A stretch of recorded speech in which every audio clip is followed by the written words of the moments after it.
যদি দেখেন আমাদের পেস বোলাররা খুবই ভালো করছে লাস্ট কয়েক বছর ধরে এবং কনসিস্টেন্ট খুব ভালো পারফরমেন্স করছে। মেহেদী হাসান মিরাজ বর্তমান বাংলাদেশ ক্রিকেটের ওয়ানডে ফরম্যাটের অধিনায়ক হিসেবে দায়িত্বে আছেন। তবে মিরাজের নিজের ফর্ম এবং নিজেকে হারিয়ে খুঁজে বেড়ানো নিয়েও হয়েছে নানা আলোচনা। মিরাজ যেন মাঠের ক্রিকেটে নিজের সেরাটা অধিনায়ক হিসেবে এখনও দিতে পারেনি।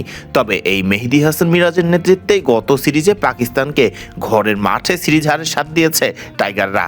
এবার পালা কিউইদের বিপক্ষে মাঠে নামার। কি ভাবছেন ক্যাপ্টেন মিরাজ? নিজের পরিকল্পনাগুলো সংবাদ সম্মেলনে জানিয়েছেন মেহেদী হাসান মিরাজ।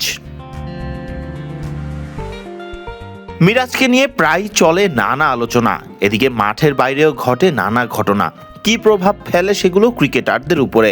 মিরাজ বলেন, আমরা তো প্র্যাকটিস করেছি, বাইরে কি হয় পেশাদার ক্রিকেটার হিসেবে তা আমাদের উপর প্রভাব ফেলে না। আমাদের কাজ পারফর্ম করা, বাইরে কি হয়েছে কখনোই চিন্তা করিনি। আপাতত বেশ ফর্মে আছেন টাইগার পেসাররা। তাহলে কি বেশি পেসার নিয়েই কিউইদের বিপক্ষে মাঠে নামবে টাইগাররা? জবাব দিয়েছেন অধিনায়ক মেহেদী হাসান মিরাজ। তিনি বলেন, সুযোগ পেলে অবশ্যই ওরকম চেষ্টা করব। পেসাররা খুব ভালো করছে, ধারাবাহিকভাবে ভালো করছে কয়েক বছর ধরে। আমাদের খুব ভালো পেসার আছে, ওরকম পরিস্থিতি এলে অবশ্যই কাজে লাগানোর চেষ্টা করব। এদিকে দলের ওপেনিংকে ঘিরে চলছে এক সুন্দর যুদ্ধ, যেখানে নিজের সেরাটা খেলেও একাদশে দেখা যাচ্ছে না সৌম্য সরকারকে। সৌম্যের জায়গায় ব্যাট হাতে দাপট দেখিয়ে চলেছেন তানজিদ হাসান তামিম এবং সাইফ হাসানের মতো ব্যাটাররা। এই নিয়ে মিরাজ বলেন, একজন ব্যাটারকে যথেষ্ট সুযোগ দেওয়া উচিত। এক দুটো ম্যাচ দিয়ে বিচার করা উচিত নয়।